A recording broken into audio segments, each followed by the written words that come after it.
नमस्कार विद्यार्थी मित्रांनो, मराठी करंट अफेअर्स या आपल्या यूट्यूब चॅनलवरती तुम्हा सर्वांचं परत एकदा स्वागत आहे.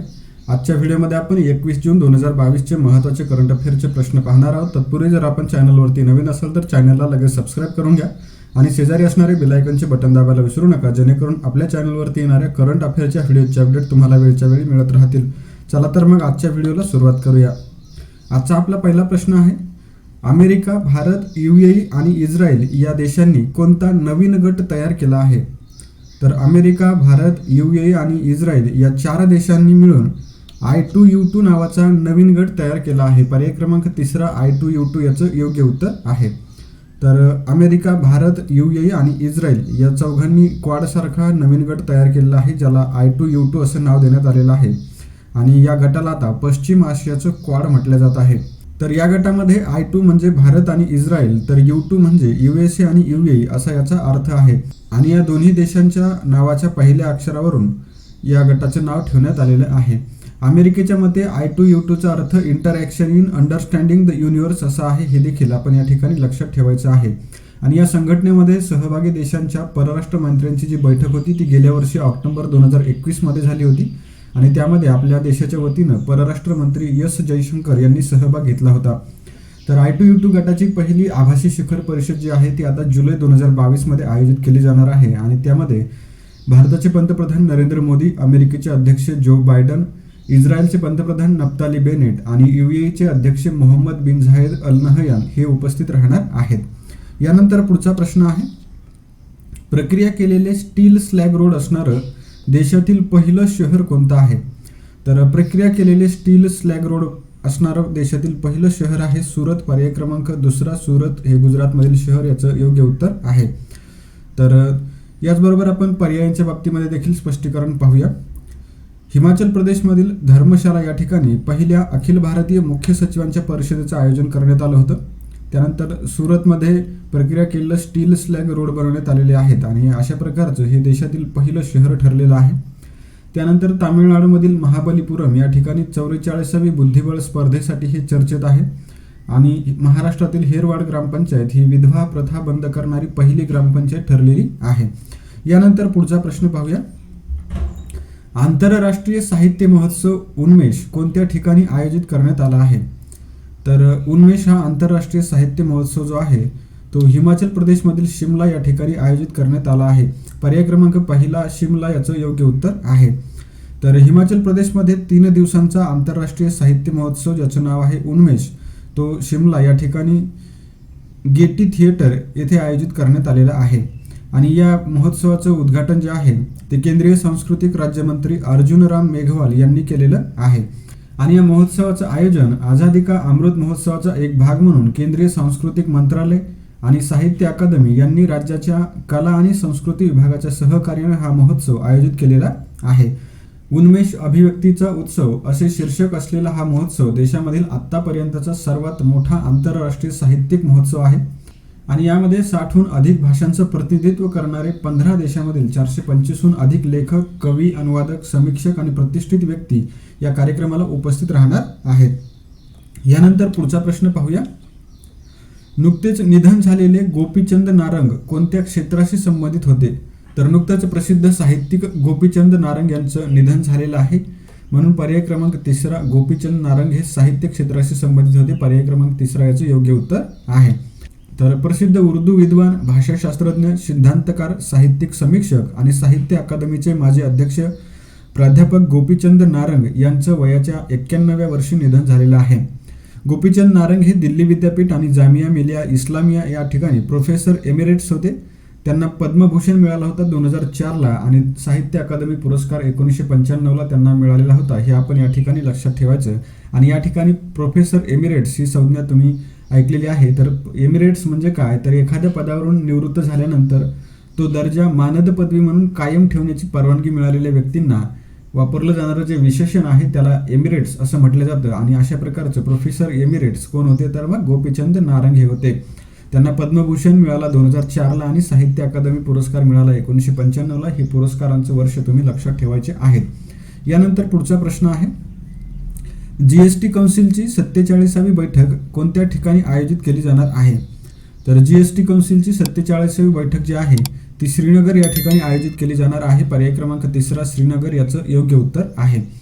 अर्थमंत्री निर्मला सीतारामन यांच्या अध्यक्षतेखाली जीएसटी परिषदेची 28 आणि 29 जून रोजी श्रीनगरमध्ये बैठक होणार आहे. हे आपण या ठिकाणी लक्षात ठेवायचं आहे.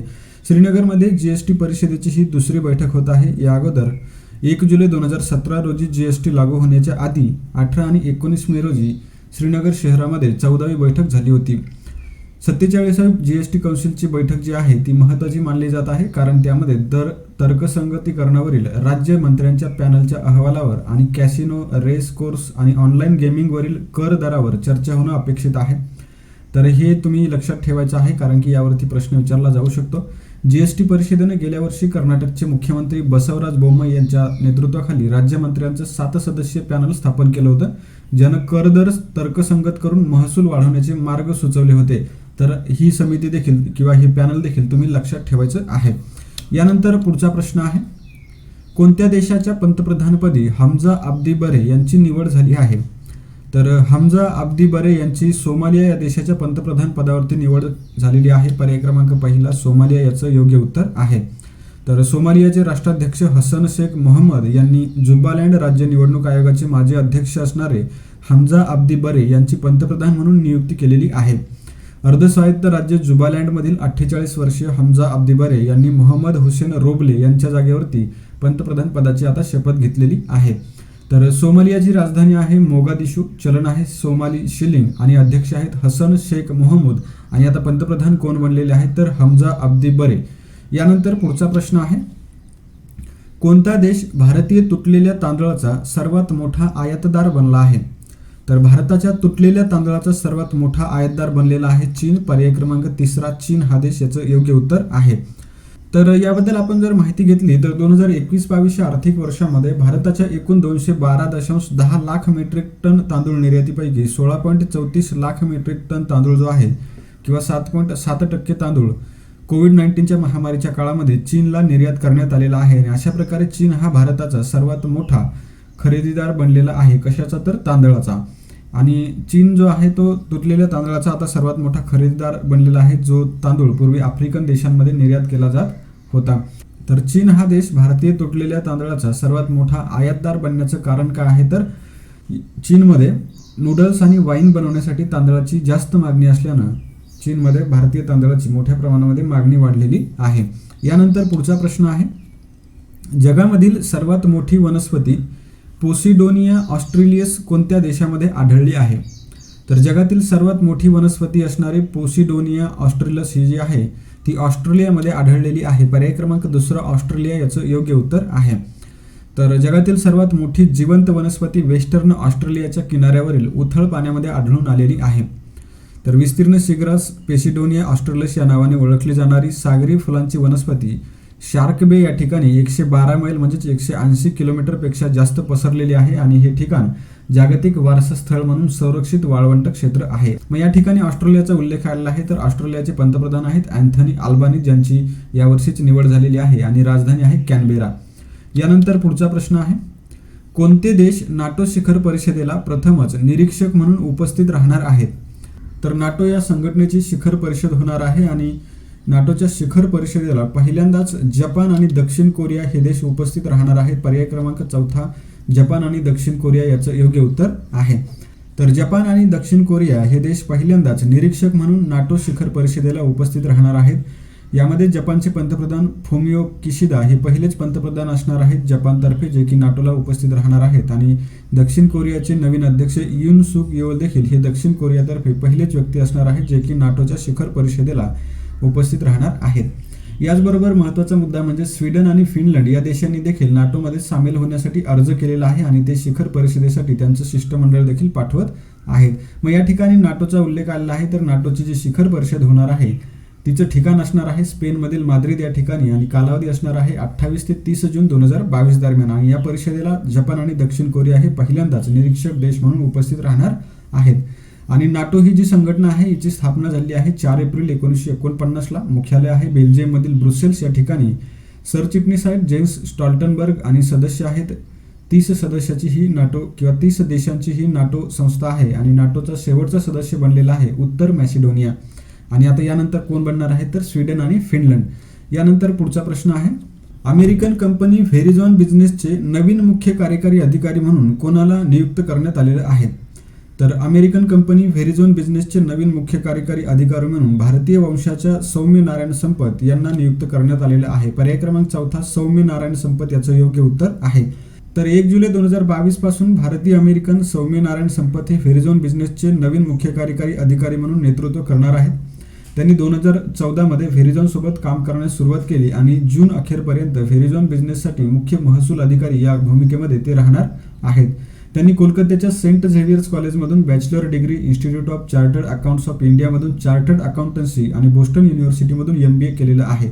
आणि व्हेरिझॉन कम्युनिकेशन ही एक अमेरिकन बहुराष्ट्रीय दूरसंचार कंपनी आहे, जिला व्हेरिझॉन असं म्हटलं जातं, जिचे अध्यक्ष आणि CEO आहेत हॅन्स वेस्टबर्ग 1 ऑगस्ट 2018 पासून. आणि आता पुढचे CEO बनणार आहेत भारतीय वंशीय सौम्य नारायण संपत, जे 1 जुलै 2022 पासून व्हेरिझॉन कम्युनिकेशनचे CEO बनणार आहेत. हे आपण लक्षात ठेवायचं आहे. आणि सध्या कोण CEO आहे तर हॅन्स वेस्टबर्ग. यानंतर आता आपण वन लाइनर प्रश्न पाहूया. पहिला प्रश्न आहे, भारतातील पहिली बालिका पंचायत कोणत्या राज्याशी संबंधित आहे? तर भारतातील पहिली बालिका पंचायत गुजरात राज्याशी संबंधित आहे. त्यानंतर दुसरा प्रश्न आहे, सेप्टिक टाक्या स्वच्छ करण्यासाठी होमोसेप नावाचा रोबोट कोणत्या संस्थेने तयार केला? तर याचं उत्तर आहे IIT मद्रास. तिसरा प्रश्न आहे, नुकतीच पृथ्वी 2 बॅलिस्टिक क्षेपणास्त्राची यशस्वी चाचणी कोणत्या ठिकाणी घेण्यात आली? तर याचे उत्तर आहे ओडिशामधील चांदीपूर या ठिकाणी. चौथा प्रश्न आहे, ICCने कोणत्या भारतीय पंचांना एलिट पॅनलमध्ये कायम ठेवलं आहे? तर याचं उत्तर आहे नितीन मेनन. पाचवा प्रश्न आहे, द्वेषयुक्त भाषण विरोधी आंतरराष्ट्रीय दिवस कधी पाळण्यात आला? तर याचं उत्तर आहे 18 जून. सहावा प्रश्न आहे, शाश्वत गॅस्ट्रोनॉमी डे 2022 कधी साजरा करण्यात आला? तर या प्रश्नाचं उत्तर आहे 18 जून. आणि सातवा प्रश्न आहे, आंतरराष्ट्रीय सहल दिवस 2022 कधी साजरा करण्यात आला? तर याचं उत्तर आहे 18 जून. यानंतर आता आपण कालच्या प्रश्नांचं रिव्हिजन करूया. कालचा पहिला प्रश्न होता, एकदिवसीय क्रिकेटमधील सर्वोच्च धावसंख्येचा विक्रम कोणत्या संघाने केला? तर याचं उत्तर आहे इंग्लंड. दुसरा प्रश्न होता, कोणत्या भारतीय वंशाच्या महिलेची हिस्टोरिक इंग्लंडच्या आयुक्तपदी नियुक्ती करण्यात आली? तर या प्रश्नाचं उत्तर आहे नरिता चक्रवर्ती. तिसरा प्रश्न आहे, अग्निवीरांसाठी संरक्षण मंत्रालयाने किती टक्के आरक्षण घोषित केलं आहे? तर या प्रश्नाचं उत्तर आहे 10%. चौथा प्रश्न आहे, उत्तर कोरियाची पहिली महिला परराष्ट्र मंत्री कोण बनली? तर याचं उत्तर आहे चो सोन हुई. पाचवा प्रश्न आहे, राजेश एक्सपोर्ट्स लिमिटेड देशातील पहिला इलेक्ट्रॉनिक डिस्प्ले प्लांट कोणत्या राज्यामध्ये उभारणार आहे? तर या प्रश्नाचं उत्तर आहे तेलंगणा.